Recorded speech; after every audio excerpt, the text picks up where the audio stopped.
আপনারা দেখছেন আজ এখন ডেস্ক। আজকে আমাদের মধ্যে উপস্থিত আছেন সম্মানীয় ডক্টর অরবিন্দ বেরা।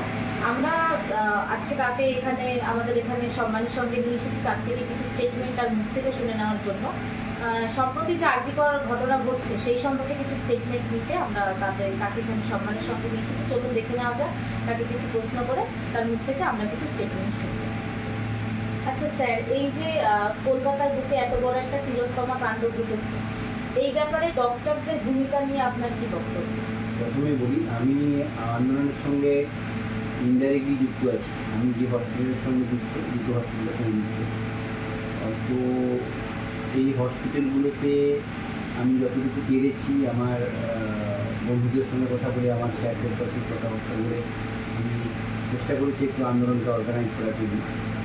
দ্বিতীয়ত আমাদের বিষয়ে আমরা এগুলো একটু কানাঘুষো করে শুনতাম, কিন্তু বিষয়টা যে এতটা ডেপ বা এতটা গভীরে আছে আমরা জানতাম না। কতগুলো বিষয় আমাদের দাবি, ডাক্তার সোসাইটির দাবি, এগুলো পরিষ্কারভাবে বলে দিতে। প্রথম দাবি হচ্ছে তিলোত্তমার মৃত্যুর সঙ্গে যারা ডাইরেক্টলি এবং ইনডাইরেক্টলি জড়িত, মানে তিলোত্তমাকে যে খুন করেছে, যে ধর্ষণ করেছে, যারা প্রমাণ লোপাট করেছে, তাদের দৃষ্টান্তমূলক শাস্তি দিতে হবে, যাতে মানুষ যারা এখনও ডক্টর সঞ্জীব ঘোষের মতো এই স্ট্যান্ডার্ড লেভেলে উঠতে পারেনি, তারা যেন ভয় পায় এবং এই ধরনের কাজকর্ম করতে নেক্সট জেনারেশন যেন কোনো সাহস না পায়, এই ধরনের শাস্তি দিতে হবে। এটা প্রথম পয়েন্ট।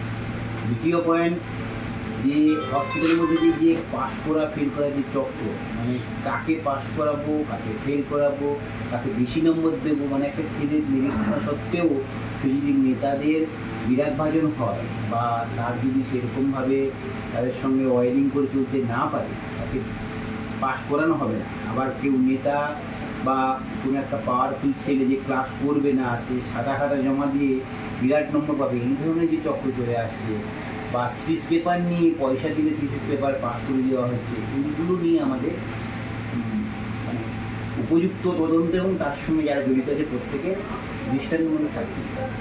3 নম্বর পয়েন্ট হচ্ছে যে মিথ্যে প্রচারগুলো হচ্ছে। ডাক্তারদের আন্দোলনের জন্য আমাদের অনেক মানুষ মারা যাচ্ছে, পেশেন্ট মারা যাচ্ছে। আপনারা যদি খুব ভালো করে দিয়ে দেখেন, খোঁজ নেবেন যে একটা পেশেন্ট যখন এমার্জেন্সি আছে, এখানে হসপিটালে আসে, তখন এমন ইনফ্রাস্ট্রাকচার যে আপনি সঙ্গে সঙ্গে চাইলেও ইমার্জেন্সি ট্রিটমেন্ট দিতে পারবেন না। অনেক পেশেন্টকে আমরা দেখেছি বিভিন্ন জায়গায় রেফারেল, মানে বেড পাওয়া যাচ্ছে না, কোথাও একটা সিস্টেম নেই, ফলে ঘুরতে ঘুরতে অনেক সময় পেশেন্টকে গিয়ে রাস্তাতে মারা যায়। আপনি আরও গিয়ে দেখবেন হসপিটালের ইমার্জেন্সি ডিপার্টমেন্টে কীভাবে মানুষ শুয়ে আছে, ঠিক জন্তুদের মতো একটার উপর একটা গায়ের উপর গা লাগিয়ে সব শুয়ে আছে, ওখানে কোনো ট্রিটমেন্টই উপযুক্ত সময় মতো পাচ্ছে না। ফলে হসপিটালের মধ্যে যে একটা ইনফ্রাস্ট্রাকচারের অভাব, সেই ইনফ্রাস্ট্রাকচারের অভাবের জন্য এই ধরনের ট্রিটমেন্ট পাচ্ছে না বলেই মারা যাচ্ছে। সেটাকে যদি ডাক্তারদের ট্রিটমেন্ট হচ্ছে না বলে মারা যায়, এইভাবে একটা কিছু মহল এটা তোলার তৈরি করছে। ফলে এটাও যাতে না হয় সেটা আমরা চাইছি। আর কি, এখন আমাদের যে ছেলেগুলো আন্দোলনে বসছে এবং ডাক্তারদের বিভিন্ন গ্রুপ যারা বসেছে আন্দোলনের মধ্যে, তাদের সঙ্গে আমাদের মুখ্যমন্ত্রীকে ডাইরেক্টলি বসে এবং ওপেন স্পেস এবং মিডিয়ার সামনে তাদের দাবিগুলো শুনতে হবে এবং দাবিগুলোকে সমাধান করতে হবে। আর এই যে গতকাল একটি ঘটনা ঘটলো, এই যে জুনিয়র ডক্টরদের যে বিক্ষোভ, তাদের কারণে অনেক মানুষ চিকিৎসা পাচ্ছে না। একজন যুবক যিনি গতকাল মারাও গিয়েছেন এই চিকিৎসার অভাবে। তো এই যে জুনিয়র চিকিৎসকদের বিক্ষোভ ঠিক আছে, কিন্তু তাদের জন্য এই যে একটা বাজে সিস্টেম চালু হচ্ছে, যে মানুষ গিয়ে ফিরে আসছে, চিকিৎসা পাচ্ছে না এই বিক্ষোভের জন্য, এটা নিয়ে আপনার কি মতামত? এটা নিয়ে আমি বলছি আপনাকে, আমি জাস্ট একটু আগেই বললাম, এর আগে আমরা দেখেছি যে আপনি একটা পেশেন্টের বুকের ব্যথা নিয়ে, আপনার বাবা বুকের ব্যথায় কষ্ট, আপনি একটা পিজি হসপিটালে যান, বুকে ব্যথার জন্য আপনার কী করা দরকার বেশি? বাবার স্মোকার বা বাবার একটা হাইপার টেনশনের সমস্যা, কোলেস্টেরল বেশি, ইত্যাদি সমস্যা নিয়ে বুকে ব্যথা, আমরা একটা ইসিজি করবো, ইসিজি করার পর একটা ইকো করবো, ইকো করার পর একটা অ্যাঞ্জিওগ্রাফি করবো, অ্যাঞ্জিওগ্রাফি করার পর তার একটা যদি ব্লক থাকে আমরা অ্যাঞ্জিওপ্লাস্টি করবো। আপনি এরকম একটা প্রসিডিউরে যান, যে ট্রিটমেন্টটা উইথিন 7 days হওয়া দরকার, সেই পেশেন্টটা যদি সেই ট্রিটমেন্টে যদি আপনি একটা গভর্নমেন্ট হসপিটালে যান, সেখানকার ইনফ্রাস্ট্রাকচারটা এতটাই দুর্বল, ওটা করতে আপনার 1 থেকে 2 বছর সময় লাগবে, আপনাকে কতবার যে ঘুরতে হবে তার কোনো ঠিক নেই। তো এই পেশেন্টটা তো 2 বছরের মধ্যে কত পেশেন্ট মারাই যায় বাড়িতে আমরা খোঁজ রাখি। এই ব্যাপারগুলো বেসিক্যালি হসপিটালে যে পরিমাণ ডাক্তার বিভিন্ন সংগঠন তথ্য দিয়েছে আমি, যে হসপিটালে যত পরিমাণ ডাক্তার দরকার, মানে ডক্টর ভার্সেস পেশেন্ট রেশিও, সেটা একবারে নয়, এটা মিসম্যাচ। এটা একটা পয়েন্ট। 2 নম্বর, যারা আন্দোলনে নেমেছে তারা জুনিয়র ডক্টর। একটা হসপিটালে জুনিয়র ডক্টররা মানে তারা সেখানে লার্নিং করার জন্য গিয়েছে, মানে শেখার জন্য গিয়েছে। তাদের উপর যদি একটা ডিপেন্ড করে হসপিটাল কোলাপস করে যায়, আপনি নিজে ভেবে দেখুন তারা হসপিটালে কত অপর্যাপ্ত পরিমাণ ডাক্তার আছে, মানে কম সংখ্যক ডাক্তার আছে। এটা আপনাদের ঠিক হবে। ফলে এইটাকে ঢাকা দেওয়ার জন্য কিছু মহল এই ধরনের একটা পয়েন্ট তুলেছে যে ডাক্তারদের চিকিৎসার অভাবে ডাক্তাররা অনশনে বসছে বলে। বেসিক্যালি টার্গেট হচ্ছে অনশনটাকে তুলে নাও, যা হয়েছে সেটা মেনে নাও, নিয়ে আমরা যেরকম ধরনের বিচার দেবো সেটাকে তোমরা অ্যাকসেপ্ট করে নেবে, আপাতত তোমরা উৎসবের মধ্যে থাকো। এইটা হচ্ছে মূল মানে বিষয় আর কি। সেটাকে ঢাকা দেওয়ার জন্য বিভিন্ন রকম মহল থেকে বিভিন্ন রকম কোশ্চেন করা হয়েছে।